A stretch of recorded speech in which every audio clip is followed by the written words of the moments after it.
Alhamdulillahirrabbilalamin. Wassalatu wassalamu ala asrofil anbiya'i wal mursalin. Sayyidina wa maulana Muhammadin wa ala alihi wa sahbihi ajma'in. Amma ba'du. Yang saya hormati Mas Nazaruddin, Dr. Nazaruddin, Mas Susnaini, Profesor Husin Aziz, Profesor Ridwan Bakar, dan juga masih banyak yang lain. Kita berbahagia sekali bisa mengikuti kegiatan rutin tadabbur Al-Quran ini. Tadi katanya sudah yang ke berapa Mas Susna ini? 19. Yang sudah ke 17, Prof. 17. Sudah 17 sudah. Rasanya itu sudah istiqomah Mas Husna ini kita ini. Saya ngikut, saya senang sekali kok ngikut begini ini. Saya akan berhenti kalau kegiatan ini sudah berhenti Mas Husna ini. Kalau belum berhenti ya saya ikut saja, enggak bayar gitu kan.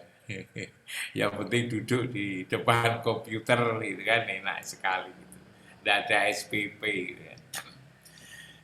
Lalu bisa dilakukan di rumah, apalagi diselenggarakan setelah sholat isya, itu kan luar biasa itu. Nah, saya ini punya pandangan begini, bahwa manusia itu kan terdiri atas jasmani dan ruhani sebetulnya. Nah, seringkali kita tatkala memahami manusia itu lebih kepada jasmani. Sehingga yang kita pikirkan itu ya hal-hal yang bersifat untuk memenuhi kebutuhan jasmani. Padahal sebetulnya kan ada aspek lain, ialah aspek ruhani itu. Yang saya selalu katakan, saya selalu merujuk kepada surat As-Sajdah ayat 9 itu, summa sawahu wa nafaqa fihi min ruhihi wa ja'ala lakumus sam'a wal absyara wal afidah qalilan ma tashkurun. Itu yang ruhani ini. Lalu kemudian agama ini di mana gitu kan? Agama itu ngurus apa? Kalau jasmani itu sebetulnya memenuhi kebutuhan jasmani, tanpa agama itu sebenarnya bisa. Coba kita lihat misalnya Korea, Jepang, lalu China, Rusia yang membenci agama itu. Negara-negara Eropa, Amerika, sampai di mana-mana, di Selandia Baru dan seterusnya. Saya pernah datang ke semuanya. Itu tanpa agama bisa maju itu. Bisa maju. Tapi agama itu bukan urus itu sebetulnya. Kalau saya renungkan dalam-dalam, mohon itu ada koreksi. Agama itu lebih kepada ruhani sebetulnya. Karena itulah agamawan disebut dengan ruhaniawan. Nah, kalau jasmani itu terbatas, ada usia tertentu, tapi ruhani ini tidak pernah mati. Ruhani ini tidak pernah mengalami kematian. Maka disebut pulang, disebut kembali, disebut masul, kundur, mantuk, rojiun, innalillahi wa inna ilaihi rojiun. Nah, kalau kita pahami bahwa ruhani itu tidak mati, tidak mengenal mati, rohani itu adalah kembali, maka sebetulnya seharusnya kita pahami bahwa Rasulullah itu juga masih jalankan tugasnya sampai sekarang, ruhani ini. Karena itu kalau inna arsalnaka syahidan wa mubasyiran wa nadhiran, itu sebetulnya juga masih menjadi saksi beliau itu. Sebab kalau yang disaksikan itu hanya manusia-manusia yang hidup zaman beliau itu, di Makkah dan Madinah itu alangkah sedikitnya itu yang disaksikan oleh beliau itu. Juga lalu kemudian di surat Al-Baqarah ayat 151 itu, kama arsalna fikum rasulam minkum yatlu alaikum ayatina wa yuzakkikum, dan seterusnya itu yang menggunakan apa namanya, digambarkan sebagai fiil yang berlangsung, fiil mudhari, itu berarti kan masih jalan sebetulnya itu eh, tugas-tugas Rasulullah mensucikan gitu kan, mengajari kita hikmah dan seterusnya. Ini yang saya yakini, yang ini menurut saya perlu di apa itu ya, barangkali agak berbeda itu karena memang berangkatnya itu berbeda gitu. Begitu juga siapa sebetulnya Rasulullah ini. Saya merasakan Rasulullah itu bukan sembarangan. Ya memang namanya utusan, tapi itu adalah utusan Allah. Apalagi saya kalau mengkaji siapa sih sesungguhnya Muhammad Shallallahu Alaihi Wasallam ini. Kok syahadat itu kan dia tidak lengkap kalau tidak dua syahadat itu. Lalu kemudian apalagi kalau kita menyelami misalnya innalladzina yubayyi'unaka innama yubayyi'unallah. Lalu kemudian mayuti rasul itu kan apa namanya, siapa yang mentaati rasul sama dengan mentaati Allah gitu ya. Siapa yang mayuti'illah wa rasulahu yudkhilhul jannah. Apalagi kalau yang saya katakan juga kemarin di surat An-Nisa ayat 150 itu kan yang memisah-misahkan antara Allah dan Rasul ya, yang mengatakan apa namanya, saya beriman kepada sebagian dan saya ingkar kepada sebagian. Dengan hal itu untuk mencari jalan tengah, maka lalu kemudian diteruskan ulaika humul kafirunal haqqo itu kan. Yang memisah-misahkan itu kan menjadi kafir yang nyata. Nah, hanya memang saya pikir gini Mas Musna ini. Agama Islam yang dibawa Rasulullah ini kan ini sudah 14 sampai 15 abad ini sekarang ini. Sudah 14 abad. Nah, rasa-rasanya makin banyak kajian itu bukan makin jelas, tapi makin tidak jelas itu. Kalau kita membaca buku-buku tafsir gitu kan, buku tafsir, makin banyak buku kitab-kitab tafsir, itu bukan malah makin jelas, tapi makin tidak jelas itu tafsir. Kalau kita membaca 5 kitab tafsir ya 5 jenis. Kalau 10 tafsir ya 10 jenis. Nanti kalau kita semua itu menulis mungkin juga sejumlah kita ini gitu kan. Sehingga lalu semakin bersimpang siur, semakin tidak jelas kayak begini ini. Karena itu yang selalu saya pikirkan adalah bagaimana itu cara gitu kan untuk mencari pemahaman yang otentik gitu ya, yang tidak dimasuki oleh nalar ide, dimasuki oleh pikiran-pikiran. Bagaimana Islam yang ajaran ini yang otentik ini. Termasuk sebetulnya saya rajin ikut ini juga mencari yang otentik gitu, yang agama yang ruhaniyah itu, yang wilayah ruhani, yang mendamaikan yang di dalam ini sebetulnya di situ. Dulu saya pernah itu terkait dengan surat Al-Qadar ini sih, Mas Husna ini. Pernah dengarkan saya itu. Sebetulnya apa sih yang dibicarakan di dalam surat ini, sebetulnya apa ini? Ini bicara apa ini? Ini sebetulnya kan persis dikatakan oleh Pak Ume itu kan biasa dibicarakan pada saat bulan Ramadan. Dan bulan Ramadan itu kan di akhir-akhir bulan itu kan. Nah, tatkala kita bicara bulan Ramadan, tentu bulan Ramadan itu adalah bulan umat Muhammad gitu kan. Bahwa Sa'ban itu adalah bulan Allah, Rajab itu adalah bulan Muhammad, lalu kemudian Ramadan itu adalah bulan umati, bulan Muhammad ini. Lalu di situ ada kemuliaan tadi ini. Ini tadi dijawab kemuliaan itu.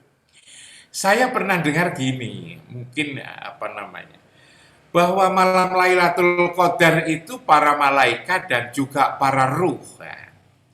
Roh para nabi, para rasul yang jumlahnya 124.313. Nabinya 124.000, rasulnya ada 313. Yang semua itu dikisahkan dalam Al-Quran, ada 25 orang itu, semacam kongres itu. Yang dipimpin oleh Muhammad Rasulullah ini menjalankan kongres. Kongres di malam itu. Kongres di malam itu untuk menentukan sesuatu yang penting. Rupanya ada pemerintahan ya di situ itu antara Allah, lalu kemudian Rasulullah, lalu Muhammad, dan seterusnya itu. Pada saat itu lalu Muhammad sebagai pemimpin para rasul, para nabi, itu ditugasin oleh Allah untuk menyelenggarakan itu tadi pertemuan akbar. Jadi kalau NU itu mengadakan muktamar gitu loh, kira-kira begitu. Muhammadiyah itu mengadakan muktamar. Ternyata para nabi dan rasul itu juga mengadakan kongres, semacam muktamar untuk menentukan hal yang penting pada satu malam. Malam itu malam yang mulia karena ingin menentukan sesuatu yang penting itu. Yang lalu kemudian dikatakan tanggal 21 malamnya ganjil, malam 21 itu malam perpisahan, persiapan, tanggal 23 persiapan, lalu kemudian pelaksanaannya malam 25 dan 27. Lalu kemudian nanti diakhiri 29 itu, lalu orang pada mencari-cari itu. Saya pernah suatu malam ditelepon oleh seorang guru saya itu kan. Malam-malam pada malam itu ganjil itu. Ya, lalu kemudian ditanya, Prof Imam sudah tidur belum? Coba keluar. Ternyata di luar itu suasananya itu damai, seperti tidak ada apa itu. Lalu saya diberitahu malam itu adalah malam Lailatul Qadar. Hanya memang orang yang bisa memberitahu ini tidak sembarang orang. Yang orang yang bisa bicara lewat hatinya itu. Lewat hatinya itu bicara di situ. Karena apa? Karena memang agama itu tertuju bukan pada akal sebetulnya. Tapi agama itu tertuju kepada yang punya akal. Nah, itu. Yang punya akal itu siapa? Itulah summa sawah wa nafakha fihi miru. Dialah yang mendengarkan dengan alat yang namanya telinga. Dialah yang melihat dengan alat yang namanya mata. Dialah yang berpikir sebetulnya menggunakan alat yang namanya otak. Jadi namanya otak, yang namanya telinga, yang namanya mata, itu sebetulnya hanya alatnya aja. Alat siapa? Alat yang ada di dalam dada ini. Yang di dalam dada inilah lalu kemudian yang diurus oleh agama itu, yang tujuannya akhir adalah agar tatkala inna lillahi wa inna ilaihi raji'un bisa kembali. Nah, kalau agama ini sebetulnya kembali kepada yang ada di dalam roh ini, lalu kemudian menjadi otentik, mungkin tidak akan terjadi perdebatan. Karena yang debat-debat itu tatkala itu ada pada wilayah yang fisik, yang itu wilayah perkataan ini. Nah, itulah sebetulnya yang saya pernah dengar Mas Husna ini, itu kongres yang diikuti oleh para malaikat dan para nabi rasul yang jumlahnya ada 124.313. Itu yang dipimpin oleh Rasulullah. Nah, orang-orang terpilih itu kan, atau lalu kemudian kita semua ini berusaha, mungkin kita ini menjadi semacam apa ya, kalau muktamar NU itu penggembira gitu lah, menjadi penggembira. Kita menjadi penggembira saja itu, maka di situ akan mendapatkan kebaikan. Yang kebaikan itu adalah lebih banyak daripada 1000 bulan. Ya, kata 1000 tadi kan dikatakan oleh Mas Fatkur itu, faktor itu tadi bukan lalu kemudian jumlahnya itu, tapi menimbulkan kata banyak. Ya memang agama itu kan sebetulnya kalau kita mempelajari Al-Quran dan sudah kita akui bahwa Al-Quran itu kan apa namanya, Al-Quran itu kan punya muatan sastra yang tinggi. Sastra tinggi yang tidak bisa dibandingi itu adalah Quran ini. Hanya sayangnya kita seringkali memahami sastra lalu kemudian menggunakan pendekatan qawaid itu. Ya boleh-boleh saja, tetapi lalu kemudian mungkin tidak akan mendapatkan yang lebih dalam dari itu. Jadi ini Mas Husna, ini kalau saya barangkali beda ya barangkali ya. Tetapi ya katanya akan menambah wawasan ya, menginventarisasi saja katanya Mas Husna ini. Di sini kan katanya boleh itu berbeda-beda gitu kan. Nah kalau kita sudah sama namanya kan berdoa gitu kan. Hanya memang ada misteri itu Mas Husni. Saya kadang-kadang merenungkan itu, saya kadang-kadang itu mencari, sampai sekarang ini saya mencari, kok harus kongres itu kan. Umat manusia itu mungkin juga ada kongres Mas Husna ini. Kok lalu kemudian juga mencepakati sesuatu hal yang saya heran sekali. Ialah ketika berdoa. Ketika berdoa, agama apapun, itu kan selalu diakhiri dengan amin. Kristen amin, Katolik amin, Yahudi amin, Islam amin. Agama apa saja itu, agama Sawami itu, kalau doa itu amin. Akhirnya itu, diakhiri oleh amin. Lalu amin itu sebetulnya siapa? Wong agama itu dari berbagai bahasanya beda-beda. Ada bahasa Suryani, bahasa Kapti, ada bahasa Ibrani, lalu kemudian juga ada bahasa Arab, tetapi tatkala berdoa itu kok amin.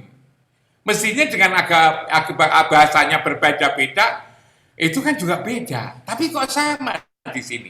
Jangan-jangan amin itu adalah nama, jangan-jangan yang dicari. Amin itu jangan-jangan adalah juru selamat gitu kan. Nah, yang begini-begini ini kan sulit itu. Wong tatkala kita ini milih satu di antara calon presiden aja ribut.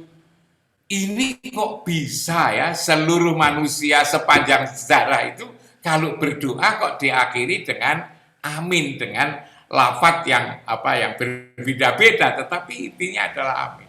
Nah, hal seperti itu menurut hemat saya itu termasuk di dalam memahami ini memang tidak cukup dan tidak bisa kalau menggunakan akal. Akal itu sangat terbatas. Maka menggunakan yang punya akal. Yang punya akal itulah yang ada di dalam dada ini yang disebut roh, dan di dalam roh yang paling dalam itulah yang dulu saya katakan ada kolbun, ada soderun, ada fuadun, ada sakopun, ada lubun, ada sirun, yang paling dalam itu ada anak itu adalah zat, anak itu adalah rasa, ada itu adalah nikmat.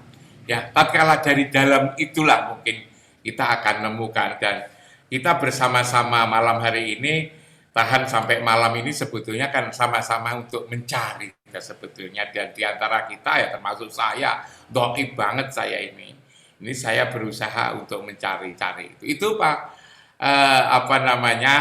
khususnya ini kongres yang diikuti oleh para nabi, para rasul, dan juga para malaikat untuk menentukan satu hal yang akan terjadi di masa-masa yang akan datang, dan biasanya itu juga diketahui nanti pada bulan